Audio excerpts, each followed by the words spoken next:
Charlie Faro, j'espère que vous allez bien. On se retrouve pour la vidéo, je pense que c'est l'une des vidéos qu'on me demande le plus quand on arrive à la fin de l'année, qui est le bilan financier de mon année. C'est une vidéo que j'ai lancée quand je me suis lancée dans l'auto-édition, voilà, la première année d'auto-édition. J'ai fait un bilan, je l'ai refait l'année dernière et je le fais cette année. C'est une vidéo qui marche bien parce que bizarrement les gens ne te connaissent pas, mais savoir combien tu gagnes, ça les intéresse beaucoup. Ça me fait toujours rire, cette espèce d'hypocrisie à la française où c'est très mal vu de parler des chiffres. Si tu le fais, c'est soit pour te vanter, soit pour attirer la pitié. Et en même temps, les gens sont très curieux. Moi, si j'ai commencé à publier mes chiffres sur internet, bon déjà c'était parce que la seule qui le faisait en auto-édition c'était Jupiter Phaeton et qu'elle faisait 20 000 € par mois.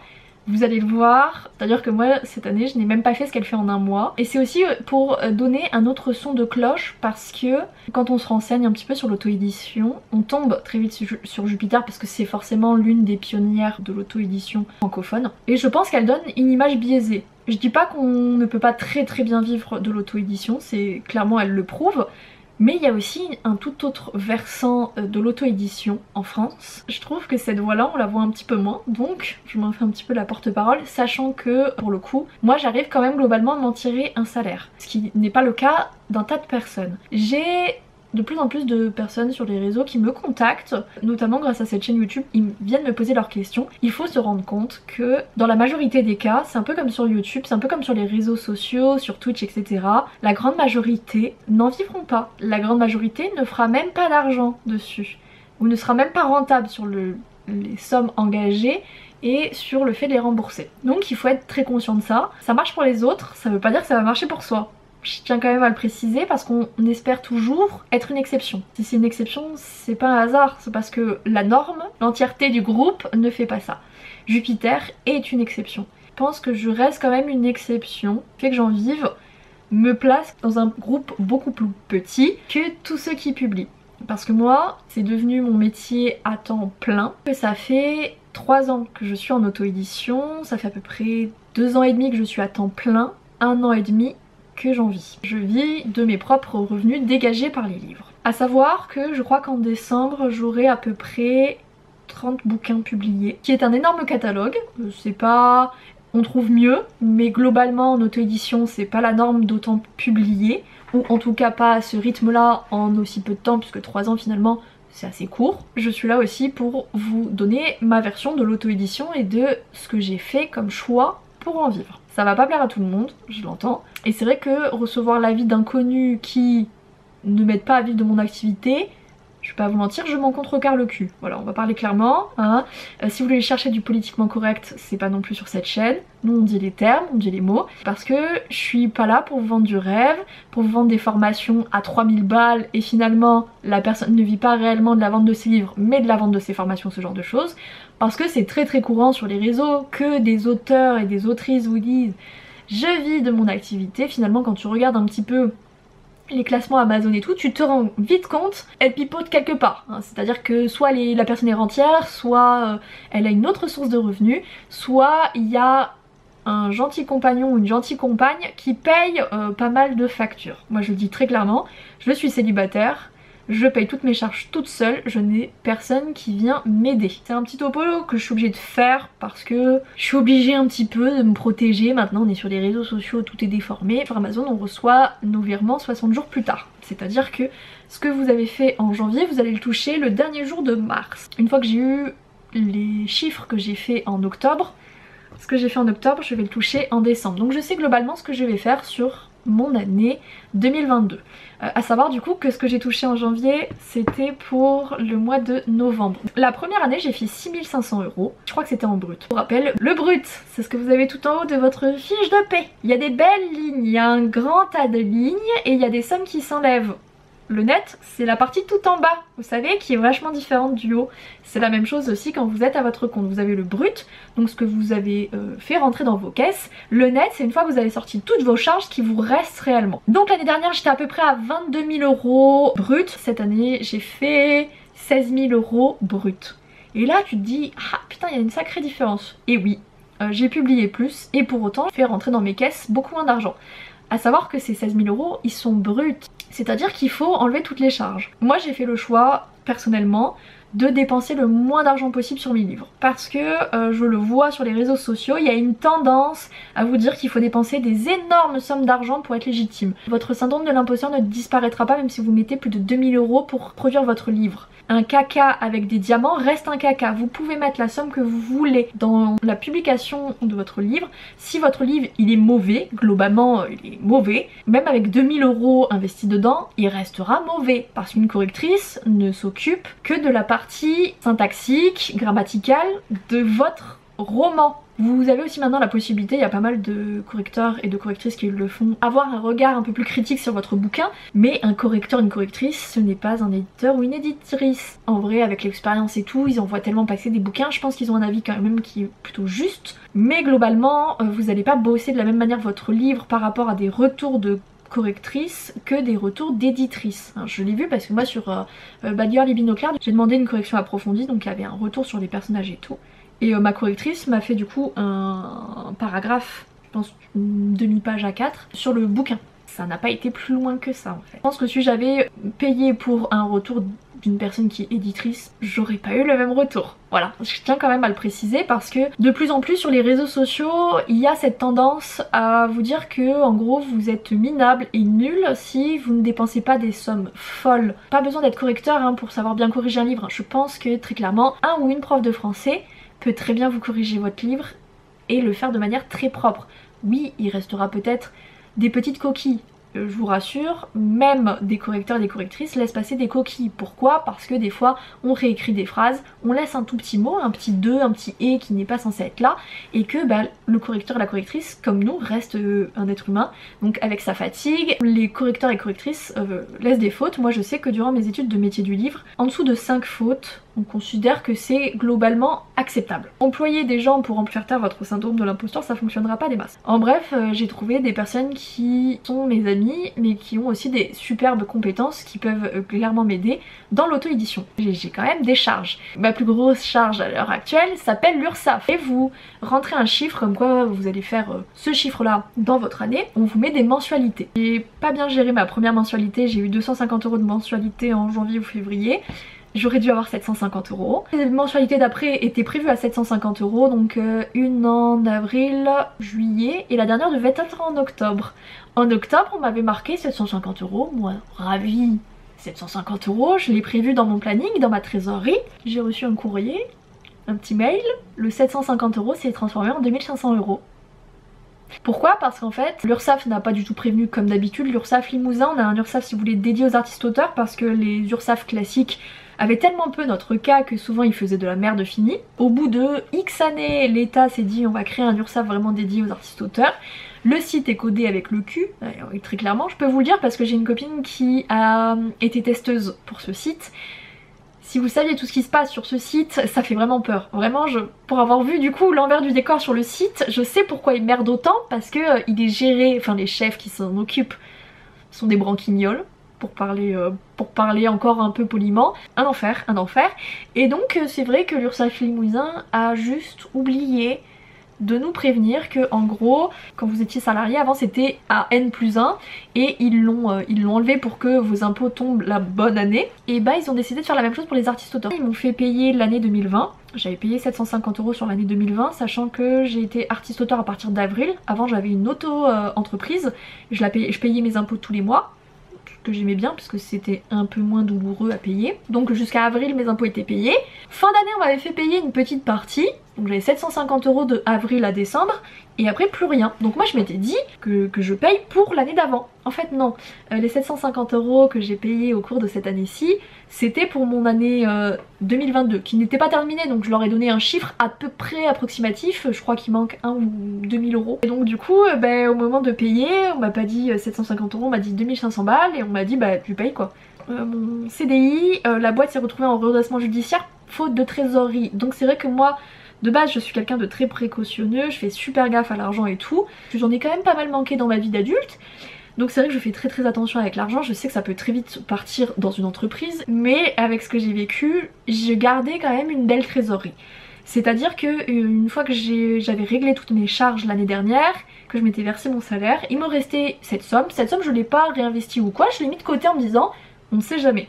Et je me remercie très fort de ça parce qu'en fait quand j'ai vu cette 2500 €, je vais pas vous mentir, j'ai cru que j'allais faire un malaise parce que au début j'ai pas trop compris, je me suis dit il y a un souci donc je les ai appelés. Du coup évidemment il y avait un souci technique bien évidemment, donc j'ai mis 4 jours pour les avoir.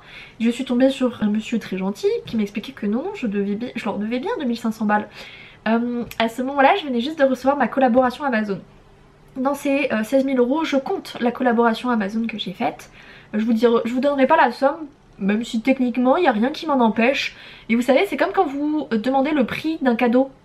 Ça ne se fait pas trop. Je pense que ça se fait pas trop dans le monde de l'influence de donner ces chiffres. Après, est-ce que Amazon ça les dérange? Je ne sais pas. Mais si jamais ils ont encore envie de faire appel à moi l'année prochaine, à choisir, j'aimerais bien. Donc je vais pas donner mes chiffres. Mais c'était vraiment une somme assez sympathique pour moi quand même. Ça représentait une belle somme. Et bah dites-vous que la somme que j'ai reçue de Amazon n'est même pas restée 10 jours sur mon compte avant de partir pour l'URSSAF. Et vous doutez bien que Amazon ne m'a pas payé 2500 balles. Hein. Il y a quand même une grosse partie de la somme que j'ai dû verser à l'URSSAF en octobre, donc de ces 2500 €, il y a une grosse partie que j'ai sortie très clairement de ma trésorerie. Sur ces 16 000 €, j'ai calculé, l'URSSAF sur toute l'année entière m'a pris 4 250 €, donc sur ces 16 000 €, on enlève ce joli chiffre, juste après avoir enlevé l'URSSAF, on tombe à 11 750 €. J'ai quand même des frais, pas des énormes frais parce que j'essaye au max de diminuer toutes mes charges, mais j'ai quand même des frais. Je vous avoue, je les ai pas comptés. On peut facilement se dire qu'en net, j'ai touché 10 000 balles. Ce chiffre net, je me verse mon salaire. J'aurais dû me verser que 833 € par mois. Je vais pas vous mentir, toute cette année, je me suis versé 1200 balles. Il y a un petit delta hein, d'un peu moins de 400 €. Où est-ce que j'ai trouvé cette somme-là étant donné que je n'ai toujours pas ouvert de OnlyFans, cette somme-là, je l'ai piochée dans ma trésorerie. J'ai un excellent mois, parce que j'ai les chiffres sous les yeux, c'est pour ça que je vous dis ça, en septembre, parce que du coup j'avais intégré dans cette somme la collab Amazon. Et j'ai fait une somme d'argent très sympathique en octobre. Parce que octobre, si vous remontez, c'est en août. En août est sorti le tome 3 d'Honora. Donc j'ai quand même eu des beaux mois qui m'ont permis de faire plus. Et surtout ce qui a impacté le plus gros, c'est ma trésorerie. Cette vidéo là, elle est là pour vous dire que c'est pas parce que l'année dernière vous avez fait une bonne année que ça va continuer. C'est vrai que souvent quand on vous parle d'entrepreneuriat, il y a cette idée de vraiment juste ça monte en fait sur vos revenus. Et je peux vous lire, non. Et cette somme elle s'explique. Pourquoi l'année dernière j'ai fait 22 000 € et cette année je suis à 16 000. Qu'est-ce qui s'est passé finalement? Et ce qui s'est passé s'appelle Bad Boy et Intello. Bad Boy et Intello, c'est ma meilleure sortie, c'est une sortie que j'ai faite l'année dernière qui m'a rapporté beaucoup d'argent. Et finalement cette année je n'ai pas eu cette excellente sortie. L'année dernière aussi c'était la sortie du tome 1 et 2 d'Honora qui était disponible avant sur Wattpad et qui a bien fonctionné. Cette année j'ai sorti qu'un seul tome d'Honora. Et d'ailleurs ça s'est vu, hein. En octobre j'ai très bien touché grâce à la sortie d'Honora, donc preuve que j'ai toujours mon public sur Honnora. Mais il me manque un tome finalement pour faire aussi bien que l'année dernière. Et surtout de best-seller. Alors best-seller techniquement c'est 30 000 unités vendues. Bon vous doutez bien qu'en auto-édition ça se fait, mais c'est les plus gros du genre. Je ne suis pas dans ce type là. J'ai pas eu une excellente sortie qui a un petit peu trusté toute mon année. Et ça arrive en fait. Pourquoi j'ai réussi à tenir? Déjà parce que l'année dernière j'ai pas tout flambé, hein, je me suis pas dit cette somme là, Youplia, elle est dans ma poche, etc. On est bien, j'ai tout mis de côté. Donc oui c'est vrai que l'année dernière j'aurais pu me faire un excellent voyage, un très beau voyage, mais ce n'est pas dans ma manière de faire. Moi je suis très pratico-pratique, je mets les sous de côté et on voit ce qui nous attend. Et j'ai bien fait parce que cette année aurait été beaucoup plus difficile à vivre sans ça. Donc je me remercie très fort d'être quelqu'un qui prend ses précautions. Ce qui m'a sauvée c'est mon catalogue parce que j'ai continué à publier et j'ai à peu près 30 bouquins. À savoir que souvent ce qui me rapporte le plus d'argent c'est la sortie, évidemment parce que ça va faire un gros pic d'un coup, là où les bouquins, les autres, ils sont déjà sortis, donc il n'y a pas l'engouement autour de la sortie, c'est normal. Ça représente la plus grosse partie de mon chiffre fait avec mon catalogue. Alors je vais pas vous mentir, il y a des bouquins qui ne me rapportent rien. Il y a littéralement cette année j'ai découvert qu'il y a des bouquins, ils n'ont pas tourné, ils m'ont rapporté 0 € dans le mois. Ça m'était pas arrivé, c'était la première année. Après je vais pas vous mentir, c'est sur des livres qui sont sortis en 2020, donc c'est mes plus vieux. Mais c'est vrai que ouais, en fait j'ai des bouquins qui commencent à être vieillissants, je ne fais pas beaucoup de promo dessus, parce que bah, quand vous publiez un bouquin par mois c'est compliqué, très compliqué, faire la promo des anciens. Je pose des questions, tu vois, je vais pas vous mentir, cette année elle a été très compliquée, aussi bien au niveau émotionnel, j'en ai fait une vidéo juste avant donc je vais pas revenir dessus, mais j'ai eu beaucoup de questionnements parce que quand vous faites ces chiffres là et que vous travaillez 7 jours sur 7, 12 heures par jour, il y a des questions qui se posent, des questions qui sont extrêmement légitimes. Ah, qu'est-ce que je suis en train de foutre de ma vie? Je vais lever le pied en 2023 parce que publier tous les mois a certes permis de pas faire des mois horribles, mais ça m'a pas déclenché des superbes mois. Et j'ai beaucoup accumulé de fatigue. Je suis juste épuisée de ce rythme, je peux plus le tenir. Il est intense, il est épuisant. J'ai toujours eu cette impression de courir après le temps. Mon année 2022 finalement n'a été qu'une succession de courses contre la montre.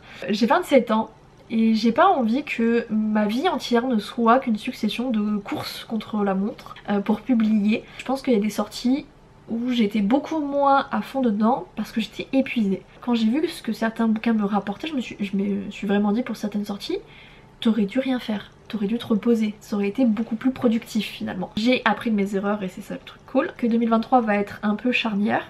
À savoir aussi que j'ai encore le droit à du chômage. C'est vrai que quand je vois tout ce qui se passe dans les actualités, je pense que je vais peut-être profiter encore du chômage qui me reste parce que de toute façon d'ici peu de temps je pense qu'il va disparaître. J'attends à peu près mars. Si d'ici mars je continue à faire 1200 à 1300 euros brut, je vais faire appel à mon chômage. Parce que comme un ami me l'a dit, son véritable nom c'est assurance chômage. J'ai cotisé à ça quand j'étais salariée. Aujourd'hui, et vous le voyez, je paye des belles charges quand même avec l'URSSAF. Sachant qu'en artiste-auteur, on en paye moins que quand on est en micro-entreprise, mais j'en paye quand même pas mal. Et que je n'ai même pas le droit à la sécurité d'avoir du chômage après. Et pourtant quand on voit les sommes qu'on donne en tant qu'indépendant, franchement je comprends pas trop pourquoi. Ceci est un autre débat. Mais c'est vrai que du coup je me dis bon, j'ai encore un joker techniquement, tu vois, du chômage. Il doit me rester à peu près une année en gros de chômage. Est-ce que j'en profiterai pas? Parce que continuer sur ce rythme là, c'est suicidaire. J'ai déjà fait 2 burn-out, on va éviter de repartir sur un 3e. Et cette année d'ailleurs j'étais un peu repartie pour ça. J'ai quand même rectifié bien le tir, mais ça n'a pas été évident, ça n'a pas été simple. Et j'ai envie de tester en fait autre chose. En l'occurrence je vais moins publier pour être plus en forme, pouvoir mieux communiquer sur mes bouquins. Tester des choses aussi. Donc là je vais profiter un peu de mon joker je pense. Enfin ça se trouve d'ici mars il va se passer un chamboulement merveilleux dans ma vie. J'ai un bouquin qui va cartonner et ça va m'empêcher, entre guillemets, mais ça va m'empêcher de réactiver mes droits au chômage, on ne sait jamais. Mais c'est vrai que je les ai encore, c'est dommage de ne pas en profiter. Et petit 2, là j'ai commencé vraiment à me mettre sérieusement sur tout ce qui est publicité Amazon. Parce que j'ai une copine autrice qui m'a clairement dit que ça peut être un game changer, donc le truc qui te fait basculer un peu. J'ai envie de tester ça. Les pubs Amazon, je vais pas vous mentir, c'est compliqué à prendre en main, à tester, etc. Donc pour l'instant, je teste des choses. L'année prochaine, peut-être, again, je vous referai une vidéo un peu bilan, je vous dirai si pour moi ça a vraiment été le truc qui a changé ma vie, hein, qui m'a permis de gagner 40 000 euros dans l'année. On ne sait pas, soyons fous. J'aurais adoré vous dire, oh là là, j'ai fait 28 000 euros cette année. L'auto-édition, je pense que on vend beaucoup de rêves. Combien de fois j'ai vu des gens dire, ah mais si tu te plains de l'édition traditionnelle, va en auto-édition. Comme si c'était la voie de facilité. L'auto-édition c'est loin d'être la voie de la facilité. C'est très compliqué parce que ce que les gens oublient, c'est que quand vous êtes en auto-édition, vous n'êtes qu'à 50% auteur. Vous avez 50 autres pourcents où vous êtes entrepreneur. Et quand vous êtes entrepreneur, il y a beaucoup plus de choses à prendre en compte. Oui, on peut très bien gagner sa vie en auto-édition, comme oui, on peut très mal gagner sa vie en auto-édition. L'auto-édition, c'est pas le truc où vous pouvez gagner non plus des sommes astronomiques dès le premier roman publié. Ça arrive, il y en a qui l'ont fait, hein, je vais pas vous mentir. D'ailleurs moi, Embûche pour le coup a très bien fonctionné, alors que c'était mon premier bouquin auto-édité. Mais je vais pas vous mentir, Illusion qui a été le 2e, ça reste mon plus gros flop encore de toutes mes années confondues quoi. Et je veux que vous preniez conscience de ça parce que je vois beaucoup trop de personnes me dire moi je veux être en auto-édition pour bien gagner ma vie. Mon petit pote, je sais pas dans quoi tu t'engages, mais enlève ça tout de suite de ta tête parce que je crois que tu vas être très déçu. Donc clairement, on ne quitte pas son boulot un peu du jour au lendemain alors que son boulot salarié est très bien, vous avez des très bons collègues, le taf est sympathique, vous plaisez dedans. Ne le quittez pas pour un rêve. Les rêves c'est bien, c'est beau et perso je peux pas vous dire le contraire parce que j'ai décidé de quitter un CDI où j'étais pas payée tous les mois pour vivre de mon rêve, mais parce que j'étais pas payée tous les mois aussi. je vous le conseille pas si tout se passe bien dans votre boulot salarié. Profitez-en, faites-vous un nom, faites-vous votre public avant de vous lancer à votre propre compte, voire vivez déjà de plusieurs mois rien qu'avec vos livres avant de quitter votre boulot, hein. Parce que, de toute façon on l'a vu avec les actualités, ça va être compliqué de bénéficier après du chômage, donc vraiment faites attention à vous. J'espère que ça aura pu vous aider, que ça aura pu aussi potentiellement vous refroidir. Très bizarre de dire ça. Je pense qu'il y en a aussi beaucoup qui se cassent les dents sur l'auto-édition en pensant que c'est merveilleux, que c'est facile, que c'est magique et qui déchantent. Peut-être envie un peu de vous faire peur pour qu'au moins vous sachiez dans quoi vous vous lancez et que vous soyez préparés à ces moments de difficulté. Même si en vrai on est préparé sans être préparé. C'est-à-dire que moi je savais très bien que ça allait être compliqué. Entre le savoir et le vivre, il y a un sacré fossé, on est sur le Grand Canyon. Hein. Donc ouais, c'est quand même pour ça, j'ai quand même envie de vous montrer une autre version de l'auto-édition. J'espère que cette vidéo vous aura plu. N'hésitez pas à la liker, à la commenter, à la partager comme d'habitude. Moi je vais vous laisser là, je vous fais à tous et à toutes de gros bisous. Ciao ciao.